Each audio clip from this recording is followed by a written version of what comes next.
بسم اللہ الرحمن الرحیم الحمد للہ رب العالمین والصلاة والسلام علی رسول خیر خلقہ محمد وعلی آلہ وصحبہ اجمعین سبحانک لا علم لنا الا ما علمتنا انک انت العلیم الحکیم ربی زدنی علما ربی زدنی علما ربی زدنی علما رب اشرح لی صدری ویسر لی امری واحلل عقدۃ من لسانی یفقہوا قولی۔ بیان کتب حدیث، حدیث کی کتابوں کا بیان، یعنی جو کتابیں حدیث کے متعلق لکھی گئی ہیں ان کا یہاں سے ذکر کر رہے ہیں۔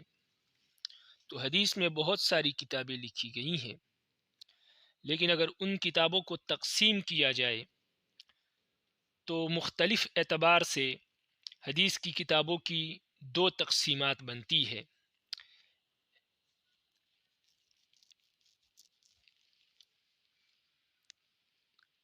ایک تقسیم اس اعتبار سے حدیث کی کتابوں کی بنتی ہے کہ جو حدیث کی کتابیں لکھی گئی ہیں ان میں کس قسم کے احادیث ذکر کیے گئے ہیں، تو اس اعتبار سے حدیث کی کتابوں کی ایک تقسیم بنتی ہے۔ دوبارہ سن لیں، حدیث کی کتابوں کی مختلف اعتبار سے دو تقسیمیں بنتی ہے۔ نمبر ایک، پہلی تقسیم حدیث کی کتابوں کی اس حوالے سے اور اس اعتبار سے ہے کہ حدیث میں جو کتابیں لکھی گئی ہیں ان میں کس قسم کی احادیث ذکر کی گئی ہیں، اس اعتبار سے حدیث کی کتابوں کی پہلی تقسیم بنتی ہے۔ اور اس تقسیم کے لحاظ سے حدیث میں جتنے بھی کتابیں لکھی گئی ہے ان کی 9 قسمیں ہیں۔ تو آج ہم یہی تقسیم پڑھیں گے، کل حدیث کی کتابوں کی دوسری تقسیم پڑھیں گے انشاءاللہ۔ تو حدیث کی کتابوں کی پہلی تقسیم اس اعتبار سے ہے کہ اس میں کس قسم کے احادیث ذکر کی گئی ہیں اور کس قسم کے مسائل، یعنی کس قسم کی احادیث ذکر کی گئی ہے، ان احادیث میں کون سے مسائل ذکر کیے گئے ہیں۔ تو عام الفاظ میں آپ یوں کہیں کہ کتابوں میں کس قسم کے احادیث ذکر کیے گئے ہیں، اس اعتبار سے حدیث کی کتابوں کی 9 قسمیں ہیں۔ نمبر ایک، جامع، نمبر دو، سنن، نمبر تین، مسند، نمبر چار، معجم، نمبر پانچ، جز، نمبر چھ، مفرد، نمبر سات، غریب، نمبر آٹھ، مستخرج، نمبر نو، مستدرک۔ تو یہ حدیث کی کتابوں کے کل 9 نام ہے، اس اعتبار سے کہ اس کتاب میں کس قسم کی احادیث ذکر کی گئی ہے۔ تو آپ نے سب سے پہلا نام جو پڑھا وہ آپ نے پڑھا جامع، جیسے جامع ترمذی، جامع صحیح البخاری۔ تو جامع کس کتاب کو کہتے ہیں؟ فرماتے ہیں کہ جامع اس کتاب کو کہتے ہیں جس میں ایسی احادیث ذکر کی گئی ہو جن میں 8 قسم کے مضامین ہو، یعنی جامع وہ کتاب ہے جس میں 8 قسم کے مضامین ذکر کیے گئے ہوں اور ان مضامین کے متعلق احادیث ذکر کی گئی ہوں۔ نمبر ایک، تفسیر، نمبر دو، عقائد، نمبر تین، آداب، نمبر چار، احکام، نمبر پانچ، مناقب، نمبر چھ، سیر، نمبر سات، فتن،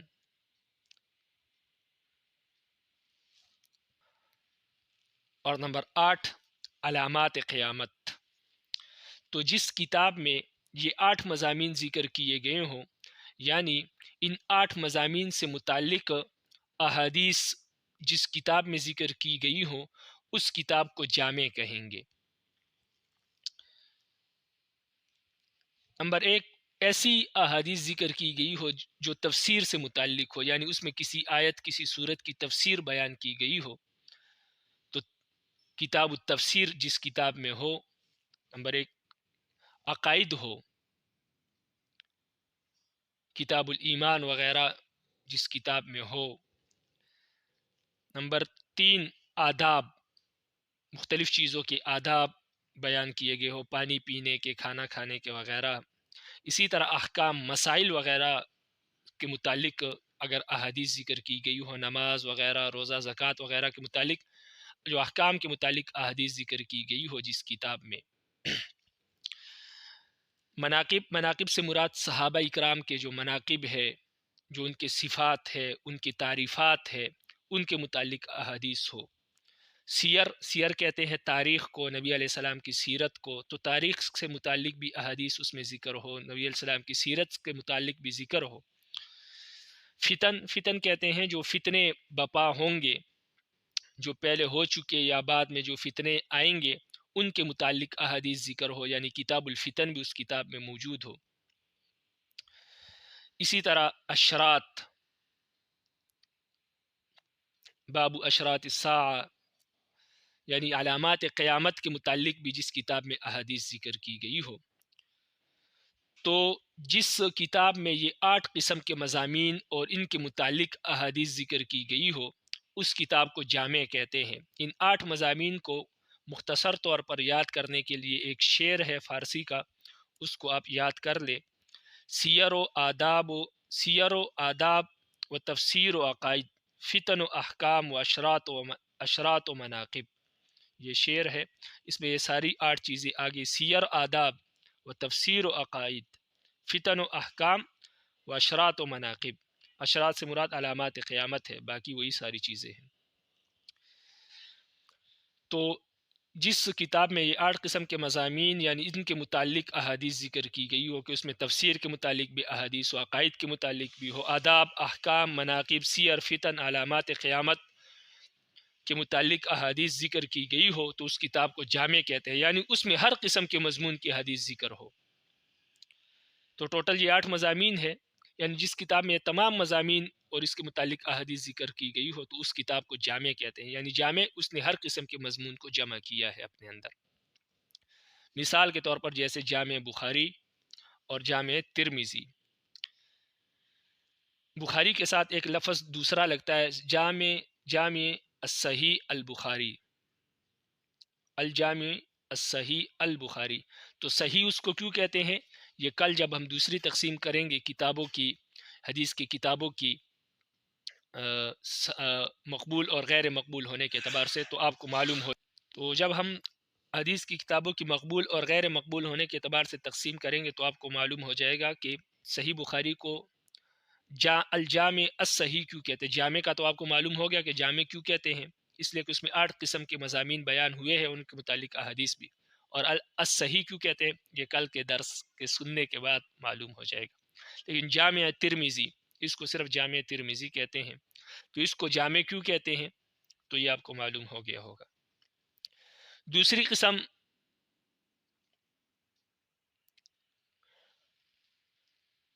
جو حدیث کی کتابوں کی دوسری قسم ہے مضامین کے اعتبار سے، وہ ہے سنن. سنن حدیث کی اس کتاب کو کہتے ہیں جن میں صرف احکام کی احادیث فقی ابواب کی ترتیب کے موافق بیان کی گئی ہو. یعنی فقہ کے جو آپ نے ابواب پڑھے ہیں، سب سے پہلے کتاب الطہارت ہے، پھر اس کے بعد کتاب الصلاۃ ہے، پھر کتاب الصلاۃ کے بعد کتاب الحج آتا ہے، کتاب الزکوٰۃ آتا ہے، پھر اس کے بعد کتاب الصوم آتا ہے، اس کے بعد کتاب الزکوٰۃ آتا ہے، پھر کتاب الحج آتا ہے، اور اس کے متعلق اندر درمیان میں ابواب ہوتے ہیں مختلف. تو یہ فقہ کی ایک ترتیب ہے فقہ کی کتابوں کی. تو جس کتاب میں حدیث کی جس کتاب میں احکام یعنی مسائل کے متعلق احادیث ذکر کی گئی ہو فقی ابواب کی ترتیب سے، اس کو سنن کہتے ہیں. جیسے سنن ابی داود، سنن نسائی، سنن ابن ماجہ. تو سنن ابی داود یا سنن نسائی کو آپ اٹھائیں گے تو سب سے پہلے آپ کو کتاب الطہارت ملے گا، اس میں کتاب الایمان وغیرہ نہیں ہے، اس لیے کہ اس میں صرف احکام کی احادیث ہے. کتاب الطہارت ختم ہوگی، پھر باب التیمم اس کتاب الطہارت میں ہی آئے گا، پھر یہ ساری جب کتاب الطہارت ختم ہوگی پھر کتاب الصلاۃ شروع ہو جائے گا، پھر اس کے بعد کتاب الصوم. تو اس طرح یہ کتابیں چلتی ہے، اس کو سنن کہتے ہیں. 3 نمبر ہے مسند. نمبر 3 ہے مسند۔ مسند وہ کتاب ہے جس میں صحابہ اکرام رضوان اللہ تعالی علیہم اجمعین کی ترتیب کے لحاظ سے احادیث جمع کی گئی ہو۔ یہ ترتیب پھر 3 قسم کی ہوتی ہے، یعنی یا تو کسی صحابی کا جو رتبہ بڑا ہے، جیسے ابوبکر صدیق رضی اللہ تعالیٰ عنہ، تو سب سے پہلے ابوبکر صدیق رضی اللہ تعالیٰ عنہ سے جتنی احادیث مروی ہے ان کا ذکر صاحب کتاب مسند میں کرتا ہے، پھر اس کے بعد حضرت عمر رضی اللہ تعالیٰ عنہ، پھر اس کے بعد حضرت عثمان، حضرت علی، تو اس طرح ترتیب رتبی کے لحاظ سے بعض اوقات اس کتاب کی ترتیب رکھی جاتی ہے مسند کی۔ بعض اوقات حروف ہجا کے اعتبار سے، یعنی جو ہم الف با تا سا پڑھتے ہیں، اس اعتبار سے احادیث صحابہ کی جمع کی جاتی ہے، یعنی سب سے پہلے ان صحابہ کی احادیث کو جمع کیا جاتا ہے جن کا نام الف سے آتا ہے، پھر اس کے بعد اس صحابی کی تمام احادیث جمع کی جاتی ہے جن کا نام با سے آتا ہے۔ تو اس طرح یہ بھی ترتیب ہوتی ہے مسند میں۔ یا تیسری ترتیب بعض اوقات مسند کی کتابوں میں، جو کتاب مسند ہے احادیث میں، اس میں بعض اوقات تیسری ترتیب اس اعتبار سے ہوتی ہے کہ صحابی کی تقدیم اور تاخیر کے لحاظ سے، یعنی جس صحابی نے اسلام پہلے قبول کیا ہے اس کو پہلے رکھا جاتا ہے، پہلے نمبر پر، پہلے سب سے پہلے اس کی حدیث ذکر کی جاتی ہے، پھر اس کے بعد جس نے اسلام قبول کیا، پھر اس کے بعد جس نے، تو سب سے آخر نے جب سب سے آخر میں جس صحابی نے اسلام قبول کیا ہے تو اس کی احادیث سب سے آخر میں ذکر کی جاتی ہے۔ تو مسند، جو علماء یا جنہوں نے مسند لکھی ہے، جن علماء نے بھی احادیث میں مسانید لکھی ہے، یعنی مسند لکھی ہے اپنی کتاب، تو انہوں نے ان تینوں ترتیبوں میں سے کوئی ایک ترتیب رکھی ہے۔ کسی نے اپنی مسند کی ترتیب رتبی کے لحاظ سے رکھی ہے، یعنی جس کا رتبہ بڑا اس کی حدیث پہلے ذکر کی، بعض نے حروف ہجا کے اعتبار سے رکھی ہے، بعض نے تقدیم اور تاخیر اسلامی کے لحاظ سے رکھی ہے کہ جس کے اسلام پہلے لایا جو اسلام پہلے لایا اس کی حدیث پہلے ذکر کی، اور جو اسلام بعد میں لایا اس کی حدیث بعد میں ذکر کی۔ تو مسند میں ایک صحابی کی تمام احادیث ایک ہی جگہ موجود ہوتی ہے، یعنی کسی صحابی سے جتنی بھی روایات مروی ہے وہ ساری کی ساری آپ کو ایک ہی جگہ ایک ہی باب میں ملیں گی۔ تو ہر صحابی کا اپنا اپنا باب ہوتا ہے، لیکن کس کا باب پہلے ہے اور کس کا باب بعد میں ہے تو وہ ان 3 ترتیب کے لحاظ سے ہوتی ہے۔ یا تو ترتیب رتبی کے لحاظ سے، جس کا رتبہ بڑا ہے اس کا باب سب سے پہلے ذکر کیا جاتا ہے، اس باب میں اس کی تمام احادیث ہوتی ہے، پھر اس کے بعد جس کا رتبہ ہے۔ اسی طرح حروف ہجا کے اعتبار سے بعض اوقات جس کا نام الف سے آتا ہے سب سے پہلے اس کا باب ذکر ہوتا ہے، اور اس باب میں اس کی تمام مرویات ذکر ہوتی ہے، تمام احادیث ذکر ہوتی ہے۔ یا بعض اوقات بعض محدثین اپنی مسند میں تقدیم اور تاخیر کے اعتبار سے جو اسلام پہلے لایا اس کا باب سب سے پہلے ذکر کرتے ہیں، اور اس میں اس کی جتنی مرویات یا احادیث ہے وہ ذکر کرتے ہیں، پھر اس کے بعد جو اسلام لایا اس کا باب ذکر کرتے ہیں، اور اس کے متعلق جتنی احادیث اس سے مروی ہے وہ ذکر کرتے ہیں۔ تو یہ 3 ہو گئے۔ چوتھی کتاب معجم ہے۔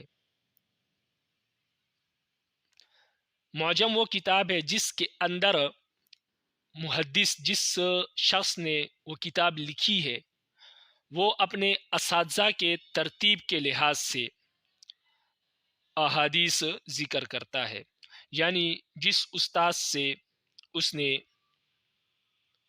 سب سے پہلے علم حاصل کیا اس کی روایات سب سے پہلے ذکر کرتا ہے، پھر اس کے بعد جس سے علم حاصل کیا اس کی روایات بعد میں ذکر کرتا ہے، پھر اس کے بعد جس استاد سے اس نے حدیث پڑھی ہے اس کی مرویات بعد میں ذکر کرتا ہے۔ تو معجم وہ کتاب ہے جس میں مصنف اپنے اساتذہ کی جن اساتذہ سے اس نے حدیث پڑھی ہے ان اساتذہ کی ترتیب کے لحاظ سے جو ہے وہ احادیث ذکر کرتا ہے۔ سب سے پہلے جس استاد سے حدیث کا علم حاصل کیا اس کی روایات، اس کی احادیث سب سے پہلے ذکر کرتا ہے، پھر اس کے بعد جس سے حدیث کا علم حاصل کیا اس کی مرویات ہوتی ہے، پھر اس کے بعد سب سے آخر میں جس استاد سے احادیث سنی ہوتی ہے یا احادیث پڑھی ہوتی ہے اس کی احادیث اور اس کی مرویات سب سے آخر میں ذکر کرتا ہے۔ تو اپنے استاد سے جتنی بھی احادیث سنی ہے تو جس استاد سے سب سے پہلے احادیث سنی اس کا باب سب سے پہلے ذکر کرتے ہیں، اور تمام روایات جو اس سے سنی ہے وہ ذکر کرتا ہے مصنف. اس کے بعد جس سے حدیث سنی ہے اس کا باب قائم کرتا ہے اپنے اس استاذ کا، اور اس سے جتنی روایات سنی ہوتی ہے وہ ذکر کرتا ہے. تو سب سے آخر میں جس استاذ سے احادیث سنی ہوتی ہے اس کا باب ذکر کرتا ہے، اور اس سے جتنی احادیث سنی ہوتی ہے ان احادیث کا تذکرہ اس سب سے آخر والی باب میں کرتا ہے.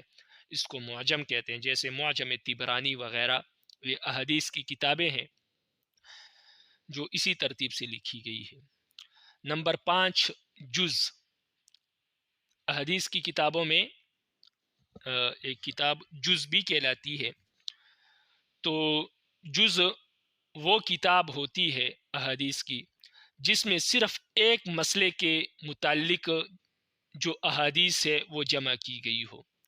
یعنی ایک مسئلے کے متعلق جتنی احادیث ہے وہ احادیث اس کتاب میں جمع کی گئی ہو تو اس کو جز کہتے ہیں. جیسے جز القراءت و جزء رفع الیدین للبخاری، امام بخاری کی کتاب ہے جزء رفع الیدین، تو اس کو جزء رفع الیدین للبخاری کہتے ہیں، یہ اس کا نام ہے کتاب کا. اس کتاب میں رفع یدین کے متعلق جتنی احادیث ہے وہ امام بخاری نے ذکر کی ہے. اسی طرح قرات خلف الامام کے متعلق امام بخاری نے ایک جز لکھا ہے، یعنی قرات خلف الامام کے متعلق جتنی احادیث ہے امام بخاری نے ان کو جمع کیا ہے، تو اس کو جز القرات للبخاری کہتے ہیں. اسی طرح امام بہقی نے بھی جز القرات خلف الامام کے متعلق ایک خلف الامام کے متعلق جتنی بھی احادیث ہے ان کو جمع کیا ہے ایک کتاب میں، تو اس کو کہتے ہیں جز القرات للبہقی. امام بہقی کی کتاب ہے جز القرات. تو امام بخاری نے بھی جز القرات لکھی ہے اور امام بہقی نے بھی جز القرات لکھی ہے.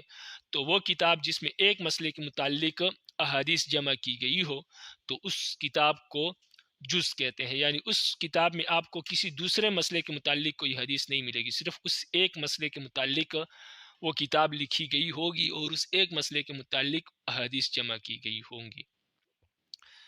نمبر 6، مفرد. مفرد وہ کتاب ہے جس میں صرف ایک شخص کی جتنی بھی روایات ہے، جتنی بھی احادیث ہے وہ ساری کی ساری جمع ہو تو اس کو مفرد کہتے ہیں. یعنی کوئی کتاب ایسی ہو جس میں امام بخاری سے جتنی روایات مروی ہے وہ جمع ہو تو اس کو مفرد کہیں گے. یا ابوبکر صدیق رضی اللہ تعالیٰ عنہ سے جتنی روایات مروی ہے وہ ساری کی ساری جس کتاب میں جمع ہو اس کو بھی مفرد کہیں گے. اسی طرح ابو ہریرہ رضی اللہ تعالیٰ عنہ سے جتنی روایات مروی ہے وہ اگر کوئی شخص کسی کتاب میں جمع کر دے ایک کتاب میں تو اس کو مفرد کہیں گے. تو مفرد حدیث کی وہ کتاب ہے جس میں صرف ایک شخص کی تمام روایات جمع ہو، ذکر ہو تو اس کو مفرد کہتے ہیں. نمبر 7، غریب. غریب وہ کتاب ہے جس میں کوئی محدث اپنے ایک استاد سے جتنی احادیث اس نے سنی ہو وہ ساری کی ساری جمع کر دے تو اس کو غریب کہتے ہیں.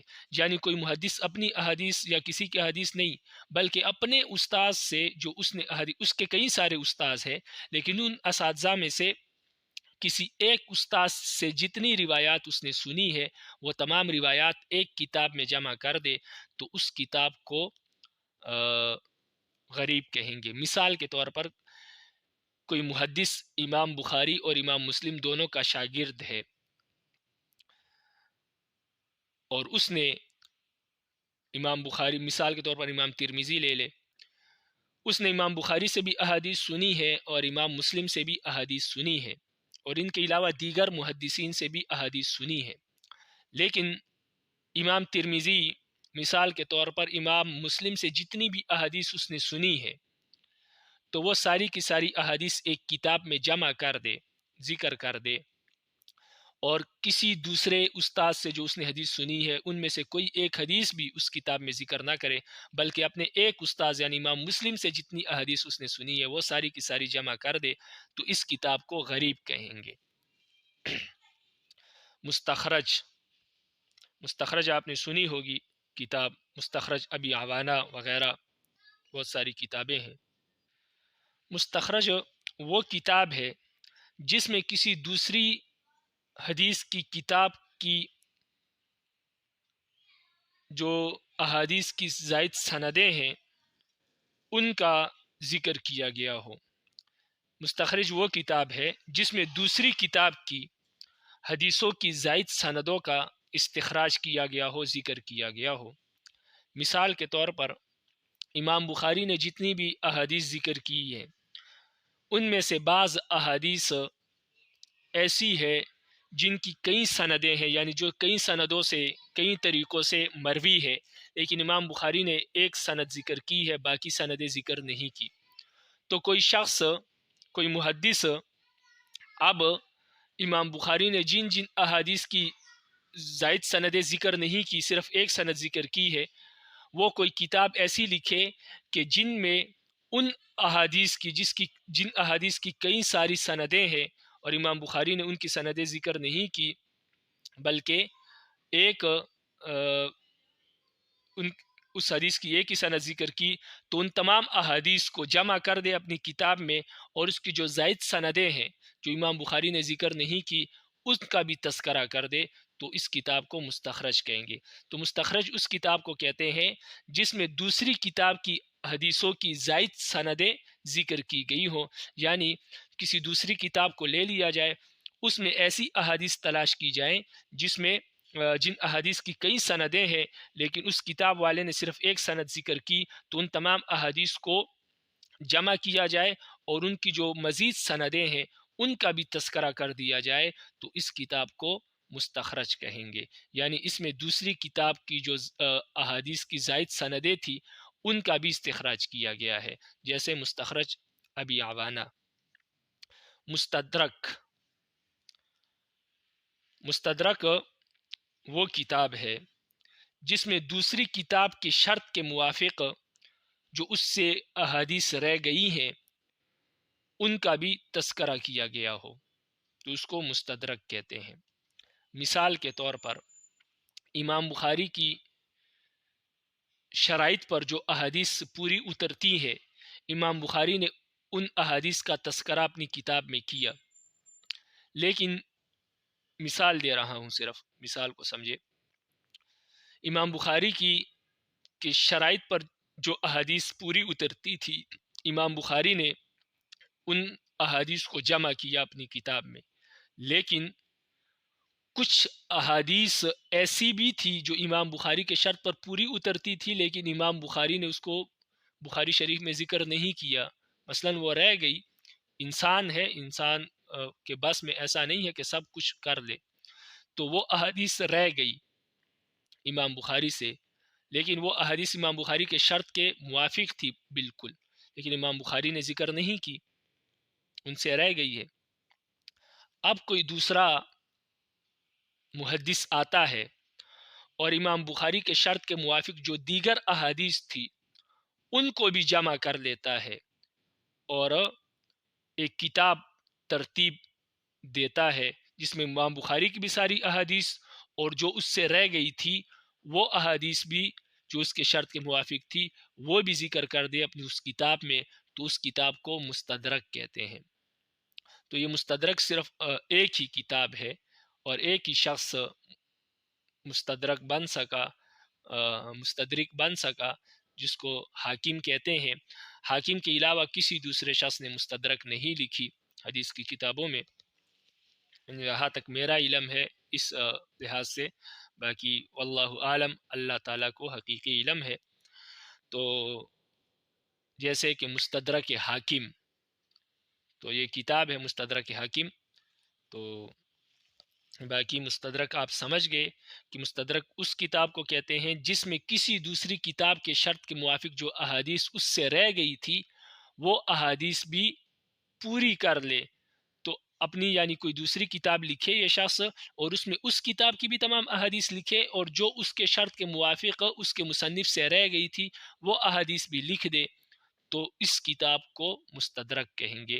یعنی جو احادیث رہ گئی تھی ان کا بھی تدارک کر لیا ہے ان کو بھی پورا کر دیا ہے، اس وجہ سے اس کو مستدرک کہتے ہیں۔ مستدرک کہتے ہیں وہ کتاب جس کا تدارک کیا گیا ہو۔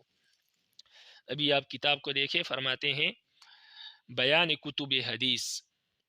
کتب حدیث میں مختلف اعتباروں سے مشہور دو قسمیں ہیں۔ پہلی تقسیم، یہاں پر آپ معنی اس کا وہی ہے، الفاظ شاید آپ کو کتاب میں الگ ملے، لیکن جو بات میں نے سمجھائی ہے وہ آسان الفاظ میں سمجھائی ہے، تو آپ ذہن نشین رکھ لیں۔ باقی ان الفاظ کا معنی وہی ہے، اگر کئی جگہ کوئی الفاظ اوپر نیچے آپ کو نظر آتے ہیں تو۔ پہلی تقسیم، حدیث کی کتابیں وضع اور ترتیب مسائل کے اعتبار سے 9 قسم پر ہے۔ یہاں پر میں نے یہ ذکر کیا تھا کہ مضامین حدیث کے اعتبار سے، یعنی ان کتابوں میں جن مضامین کے متعلق حدیثیں ذکر کی گئی ہے، یعنی سادہ الفاظ میں آپ یوں کہیں کہ اس کتاب میں کون سی احادیث، کس قسم کی احادیث ذکر کی گئی ہے، تو اس اعتبار سے حدیث کی کتابیں 9 قسم پر ہے۔ نمبر 1 جامع، نمبر 2 سنن، نمبر 3 مسند، نمبر 4 معجم، نمبر 5 جز، نمبر 6 مفرد، نمبر 7 غریب، نمبر 8 مستخرج، نمبر 9 مستدرک۔ باقی کتاب کے الفاظ کو آپ یاد رکھیں، آپ نے یاد یہی کرنا ہے، وہ تو میں نے آپ کو سمجھا دیا۔ باقی آپ نے یاد یہی کرنا ہے کہ کتب حدیث میں مختلف اعتباروں سے مشہور 2 تقسیمیں ہیں۔ پہلی تقسیم حدیث کی کتابیں وضع و ترتیب مسائل کے اعتبار سے 9 قسم پر ہے۔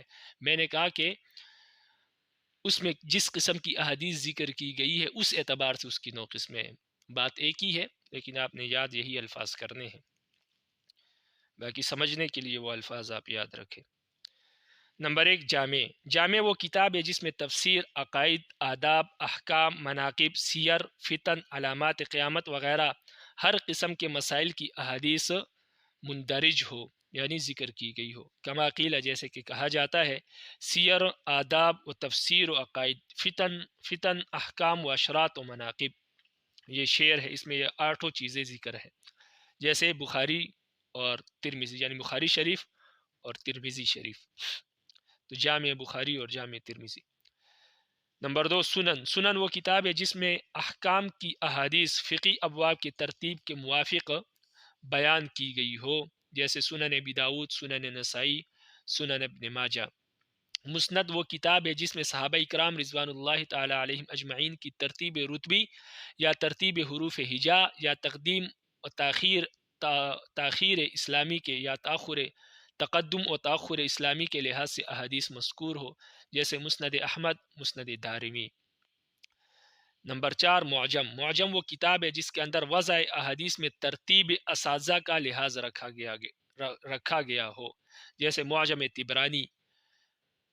نمبر 5 جز وہ کتاب ہے جس میں صرف ایک مسئلے کی احادیث یکجا جمع ہو، ایک جگہ جمع ہو، جیسے جز القرات اور جزء رفع الیدین للبخاری اور جز القرات للبہقی۔ یہ جز القرات الگ کتاب ہے امام بخاری کی، اور جزء رفع الیدین یہ الگ کتاب ہے۔ مفرد وہ کتاب ہے جس میں صرف ایک شخص کی کل مرویات، کل احادیث ذکر ہو۔ غریب وہ کتاب ہے جس میں ایک محدث کے تفردات جو کسی شیخ سے ہے، یعنی کسی ایک استاد سے جو اس نے احادیث لی ہے، وہ تمام احادیث ذکر ہو۔ مستخرج وہ کتاب ہے جس میں دوسری کتاب کی حدیثوں کی زائد سندوں کا استخراج کیا گیا ہو، جیسے مستخرج ابی عوانہ۔ نمبر 9 مستدرک وہ کتاب ہے جس میں دوسری کتاب کی شرط کے موافق اس کی رہی ہوئی حدیثوں کو پورا کر دیا گیا ہو، جیسے مستدرک حاکم۔ وما علینا الا البلاغ المبین۔ رب العالمین سمجھ نصیب فرمائے۔